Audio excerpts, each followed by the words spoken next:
Let's welcome Inquirer.com sports columnist Mike Sielski back to Philly Pressbox Radio. Mike, welcome to the wild, wacky world of sports. I wish we were fully back in that wacky, wild world, Bill. Thanks for having me on. Hey, Mike, welcome back. You've been here often, but this is your first time via Zoom with us, so we thank you for doing that. And by the way, kudos to your new hairstylist. Is it true that your wife took care of that for you? She did. She went buck wild Clipper style. After going 4 months without a haircut, I couldn't take it anymore, and I just handed the Clippers over to her and said, "Do what you will." And so here I am. I look like Harrison Ford in Presumed Innocent or Kevin Costner in The Bodyguard. Well, I think she did a great job, and you're one of those guys who never seems to age, and that's really annoying, but hey, so be it. I'm annoying for a million other reasons too, Chet. Yes, indeed. That's what I hear. First things first, Mike, and we talked to your colleague Sam Carchidi about this just a few weeks ago. How tough has it been for you and other writers and columnists to generate story ideas when there's, no game action to connect those topics to? It can be a challenge at times. I've kind of found myself looking more to the past than anything else. I like digging back to see what has happened before that we've kind of forgotten about and trying to tie that to what is happening now or might be happening now. So for instance, I did a piece for the Inquirer a couple of weeks ago about the Hong Kong flu/pandemic that took place in 1968 and 69, which nobody remembers, but it cut a swath through the Eagles locker room. There were 5 players and a trainer who got this flu, and we completely memory hold the whole experience. Nobody talks about it anymore. It's not part of sports history or even cultural history for that matter in our country. But it was a pretty big deal at the time. And so I like that. I like being able to kind of go back in time and see where there's connective tissue between what happened 30, 40, 50 years ago and today. But to answer your question, it's been a challenge because, we get very limited access to these athletes anymore. It's on Zoom. Things are just kind of starting again with respect to like talking to people like Brett Brown with the Sixers or, the Phillies beginning training camp this Friday. So hopefully it'll ratchet up a little bit, but it has been a bit of a challenge. Well, Mike, the Phillies look like they're trying to get things going. A couple guys showed up here at Citizens Bank Park. I guess Friday is supposed to be the go day. In the meantime, today, Pennsylvania changed their rules. You cannot let outside without a mask. Is this all going to even happen? I think it'll start, Bill. I don't know if it'll finish. It's funny you say that because I filed a column today about the Sixers and, what'll happen once the games begin again in the NBA inside the bubble and, what will Shake Milton's role be and all this stuff. And I filed the thing. And then I thought, what the heck am I doing? Like writing about this and speculating because nobody has any idea whether these leagues are going to be able to finish what they start. Like I said, I think they will begin, but who knows how far we're going to get before a player, a coach, somebody tests positive, and then the rubber is really going to hit the road here. And I mean, let's face it, guys, the word that to me doesn't get brought up enough, I don't even hear it brought up all that much in this context, is lawsuits. That's what these leagues and teams are afraid of. They are afraid of lawsuits from somebody going out there and contracting the virus and getting sick and putting their life in danger and then blaming the leagues or the teams. And as long as that hovers over these leagues, Bill, your guess is as good as mine in terms of how far we're going to get in the restart of the Philly season, the Sixer season, the Flyers, or, whatever we might get with the Eagles. Well, speaking of the Phillies, Mike, and baseball in general, you wrote a very interesting piece a couple of weeks ago, and I got to be honest, when I first saw it, I thought, I wonder if Mike really believes this, or is he just taking this view to maybe get more people to read it? I'm referring to your story that was headlined, "I don't care if baseball ever comes back. The game has been boring for years." So fess up, Mike. Is that how you really feel about what used to be the national pastime? It absolutely is, Chet. And I understand the nature of that headline, and I understand why you would think that upon reading it, because a lot of people do that in our business now. As you guys know, they say something that's incendiary for the sake of getting reaction. Mm-hmm. I don't do that. The idea behind that column came a few days before. I had been on WIP late one night with Jody McDonald, and we got into a back and forth about the labor impasse in baseball and who was to blame. And we had a disagreement about it. And at one point I said to Jody, Jody, I got to be honest, I don't care if they come back. I don't like baseball that much anymore. And it almost kind of surprised me when I said it. But after I hung up the phone, I really thought about it, and I realized that that was exactly how I felt, that the sport I loved as a kid was not the sport that was being played now. It was so different from the game that I grew up loving that it doesn't retain my interest in the way that it used to. Me is gone from the game. The competing philosophies about how teams go about winning games and how players go about playing the game itself. No more knuckleball pitchers, no more guys who throw 85 and you wonder, how is he getting anybody out? So many fewer complete games. Elements of the game that made it inherently interesting and dramatic are gone now, and I miss them. And I don't like baseball as much as I used to. Well, it's funny, Mike, because when I read the headline, I thought, you know what, I'm going to hate this article. And when I read the article, I'm 100% with you. The swinging for the fences, no walks, no stolen bases, no sacrifice bunts, swing for the fence or walk to the dugout, is the norm now. And it does take, and the extended games, I think, you're not seeing that Seaver Carlton 2 hour, 3 minute game anymore. They're gone forever.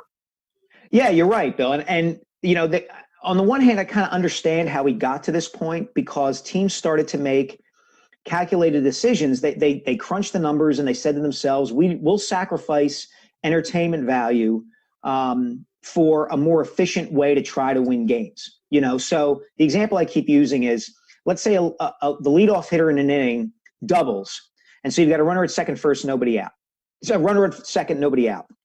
The next hitter up, all of us were taught in baseball that guy should try to hit the ball to the right side of the infield to move him over to third base. Now, I know that over time, the hitter probably shouldn't try to do that it is more productive and efficient and effective for him to try to get a hit, try to hit a home run. And if he strikes out, so be it. The chances that you're still going to score the runner from second base are probably better.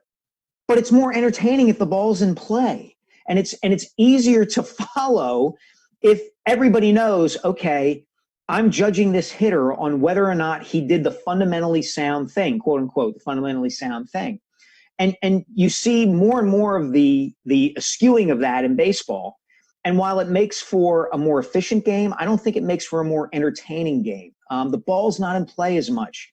And the games, as you said, Bill, they just take so long. The pitcher takes more time in between pitches. If you watch those games from 20, 30 years ago, there's a clip, there's a rhythm to these games. The pitcher gets the ball and is ready to throw it. The batter stays in the box. It just moves more quickly and there's more variety. There's guys who choke up on the bat, try to punch the ball for singles. There are home run hitters. There are strikeout pitchers. There are ground ball pitchers. It was just more interesting all around, I think. You just made Bill very happy with that whole answer, Mike. I got to tell you, he's an old school guy. All right, let's assume there is a baseball season, albeit a 60-game season. On paper, the Phillies look to be as good or even better than last year's club. But, the fact that they have to play 40 games against the NL East, 20 games against the AL East, I can't say that I'm real optimistic about their chances. What's your assessment, again, assuming there is a season? I feel the same way, Chet. I mean, the key advantage, the whole, test case aspect of the season was going to be, what difference does Joe Girardi make? And what difference does, Brian Price make as a pitching coach? It was kind of almost an science experiment about if you left everything else the same and brought back a few healthy players and changed your manager, how much of a difference would it make? And how much of an improvement might it make? Well, we're not going to get to answer that now because the Phillies were really good through 60 games last year. If the season had been 60 games last season, Gabe Kapler might be he might be mayor of Philadelphia for all we know. But last year's season wasn't 60 games. It was 162. So the fact that it's shortened changes the whole dynamic. The fact that they're going to be playing without fans changes the whole dynamic.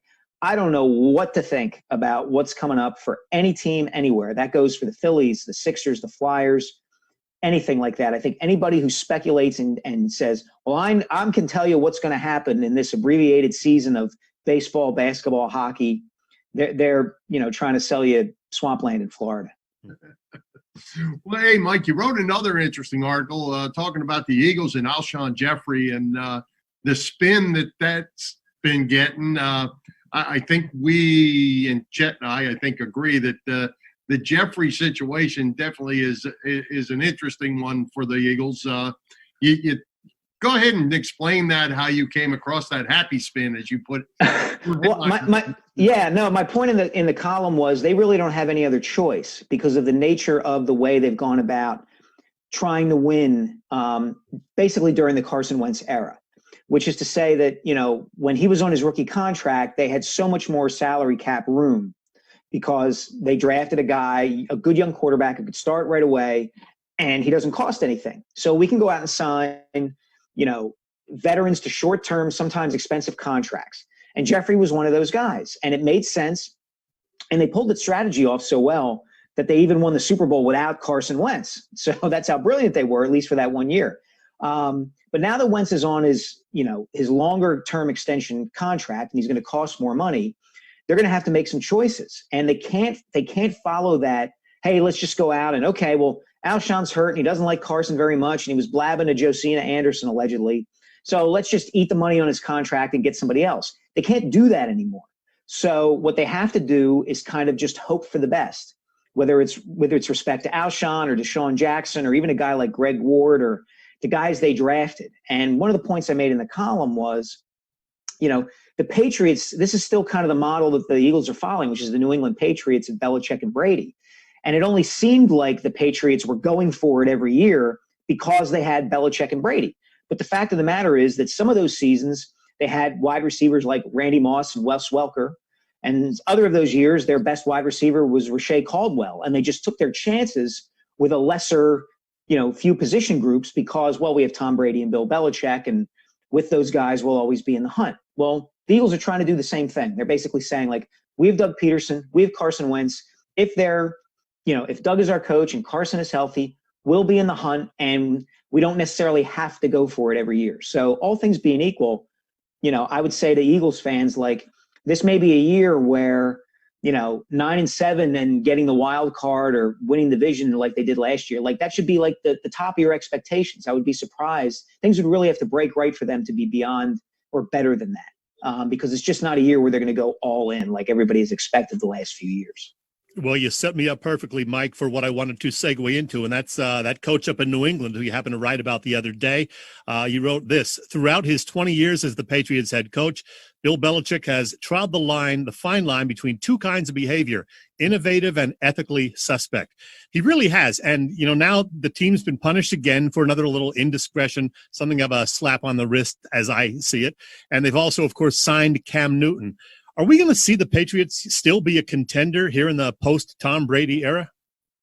I think so. I mean, somebody's got to knock them off first. I mean, I like what Brian Flores is doing in Miami. I think, they drafted a franchise quarterback, presumably in Tua Tagovailoa. So hopefully for Dolphins fans' sake, things might be turning around there. But, and the Bills were pretty good, but Josh Allen doesn't, set the world on fire for me at quarterback either, even though I like Sean, McDermott as their head coach. So until somebody knocks the Patriots off, they're still on top of the AFC East, which means they're still in contention. And I think the move to get Cam Newton is a smart one.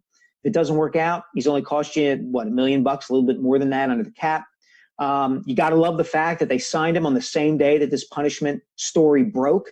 Everybody was talking about the Patriots signing Cam Newton. Nobody was talking about the fact that they were cheating again. And, they fired the poor, TV, video coordinator guy, turned him into a sacrificial lamb. So this is what they do. And as I said in the column, Chet, God bless Bill Belichick for it. He is not changing for any coronavirus, for any, social justice reasons, none of that stuff. He is who he is, and he's going to continue to be that way. And thank God for it, because it makes me feel normal again. Well, interesting. He keeps dodging bullets. I don't know how he does it, but he does. But hey, you mentioned the social justice things. I wanted to throw that out there to you with the NBA coming out with their new, I don't know, it's rule, or they're allowing the guys, however they do it, to have their slogans on the back of their shirts. I don't know if it's going to replace their name or be below their number, or how they're going to do it. How do you feel about that? And how do you think more importantly, is how do you think fans are going to feel about that? I don't like it for a number of reasons. Number one, I think it's another step towards simplifying and really dumbing down a really complex issue. The idea that you're going to be able to just make a statement with a couple of words on the back of your jersey is short-sighted and kind of, I just don't like it. I don't like the message it sends. These are really complex issues that require discussion and debate and open-mindedness. And, the idea that it can be reduced to just a bumper sticker bothers me. The idea that we're going to have this, there are fans out there. There are a lot of fans who support this and will agree with whatever, the players go along with. They just want to watch basketball. I do think there are a lot of fans out there who feel like, what's one of the benefits of sports is that it is time away from all the other things that occupy our thoughts and our minds and our hearts that are really, really serious at all these times. And to have this kind of thrust in their faces, I do think some people are going to recoil at that. The third thing is, I wonder what's going to happen, presumably if a player puts something on his jersey that he is the only one supportive of that. It's one thing if you see all 12 guys on an NBA team with Black Lives Matter on the back of their jersey. It's another thing if you have one of them say Free Hong Kong. Is Adam Silver going to allow that to go through? Because the NBA has a very, very lucrative deal with some Chinese institutions and financial entities, and is not handled that partnership well with respect to what goes on in communist China. So I don't like this idea. I understand to a degree why they're doing it. Let's be honest with this. This is part of the NBA's brand. And this is a gesture to the players, because these guys, if they show up to the bubble, are going to be bottled in Disney World for 3 or 4 months. They're not going to be able to have the freedom to go and be an NBA player the way they're accustomed to being an NBA player, which means the freedom to go out after a game, to live the way they want to live, all that stuff. And so I think Adam Silver sees this as a gesture of goodwill. Hey, we know the sacrifice you're making. We're going to allow you to express yourselves on the jersey. I just don't think it's a particularly good idea. All right. So, Mike, we've talked about the Phillies. Assuming the Sixers get back into action and the Flyers, are you looking forward more to the Sixers, or do you think maybe the Flyers would have a better shot since they have the young goaltender and they were playing so well back in February and March before everything went to pieces? Yeah, I think in theory they would, Chet. I mean, I was really high on the way they were playing. I'm a big Carter Hart fan, for a better way of putting it. I think he is so important to what that organization has done in terms of kind of rebounding from the kind of moribund state they were in over the last 4 or 5 years. They needed to get a franchise goalie, and I think they have one in Hart. And so I think they are better cut out, assuming these teams are allowed to play their seasons, that the virus lets them. They're better cut out to make a deep playoff run than the Sixers are. As I wrote in this column today, it'll be online either tonight or tomorrow morning. To me, the Sixers, they're kind of relying on a guy named Shake Milton. I mean, they should start Shake Milton at point guard, move Ben Simmons off the ball to the power forward position, and send Al Horford to the bench. And Horford can kind of anchor the second team and spell Embiid. And Milton playing point guard can actually shoot from the outside. If you look at his statistics over the final 9 games that the Sixers played, when he was filling in for Simmons, he was terrific. Dropped 39 against the Clippers. It feels like 10 years ago, but it was only in February. But even if they do that, I mean, what are the chances that that's going to be enough to get them through the Eastern Conference or get them to the finals? Who knows? So, I like the Flyers' chances in a playoff situation more than I like the Sixers. Hey, Mike, I have one final question for you. Chet and I recently completed our Philly Pressbox Radio Mount Rushmore. Top 5 players that we've seen play. Of course, we're a little bit older than you, but you got 5 you want to throw out there that best players. All right. I'll go with Mike Schmidt right off the top of my head. Reggie White. I caught all of Reggie's career when he was with the Eagles. So they would be 2. In terms of the Flyers, I don't think, I guess Eric Lindros that I've seen. And then with the Sixers, I covered Allen Iverson. I would put him on that list as well. And then if I had to put one more, I would probably put Brian Dawkins, just in terms of the impact that he had on the Eagles over time. And so that would be mine of guys I've seen play. And that runs the gamut from when I was a kid to, getting to do what I do now. We're so old that we both got to see Wilt as a Sixer. So he, of course, was on our list. Hey, Mike, one more thing. And I swear to God, I did not realize this when I booked you a week and a half or so ago, that the date would be July 1st. And July 1st happens to be Wawa Hoagie Day. Oh, God. So, what are you doing for dinner, Mike? You know, it's funny, Chet. I was thinking about that column yesterday when the announcement came down that all the baseball's minor league season had been canceled. Because the reason I wrote that infamous I don't like Wawa Hoagies column is because I went to a Lehigh Valley Iron Pigs game with a group of friends, half a dozen friends, our families, our kids, and one of the families brought Wawa Hoagies, and that was the inspiration for me to write that column. So thank you for bringing up, as Billy Crystal says in The Princess Bride, thank you for bringing up such a painful memory. While you're at it, why don't you give me a nice paper cut and pour lemon juice on it? I just realized 3 hours ago that it was, in fact, Wawa Hoagie Day, so I had to bring it up. Sorry, Mike. No worries, man. Thanks. Well, Mike, we are out of time. We appreciate you coming by. Great info as always. And hopefully we get to talk about real sports soon. Your mouth to God's ears, Billy. Thanks. All right. Bye. Thanks, Mike. Thanks for Thanks, joining. guys.